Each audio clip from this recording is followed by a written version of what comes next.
Porsche प्रकरण मध्ये काल एक आणखी आरोपीला जमानत भेटलेली आहे। ती आम्ही माननीय सुप्रीम कोर्टला आमची हिअरिंग झाली होती, त्यामध्ये आम्ही बेल अपोज केला होता, परंतु माननीय न्यायालयाने जमानत दिलेली आहे। त्यामध्ये विशेष आपल्याला लक्षात ठेवावं लागेल की 22 महिन्याचे सुमारास हे आरोपीला तुरुंगात ठेवण्यात पोलिसांना यश मिळाला होता आणि अशा प्रकारचे अनप्रेसिडेंटेड कारवाई, त्याच्यावर अशा प्रकारचे कृत्य करणारे लोकांवर डिटरन्स पैदा होईल अशा प्रकारचे कारवाई करण्यात आला होता। आई वडील डॉक्टर ससून हॉस्पिटलचे असे 9 आरोपी अंदाजन 22 महिने राहिले।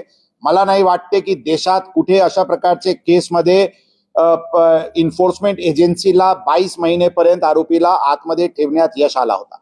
तरी पण जमानत भेटलेली आहे। त्या केसमध्ये ट्रायल फास्ट होण्याच्या दृष्टिकोनातून आणि आरोपीला कन्व्हिक्शन येईल अशा दृष्टिकोनातून पोलीस विभाग प्रयत्नशील आहे। जशा प्रकारचे भक्कम पुरावा गोळा करण्यात आलेली आहे, ज्याच्यामुळे वेगवेगळे न्यायालयात त्यांचे बेल रिजेक्ट करून घेण्यामध्ये पोलिसांना यश मिळाली होती।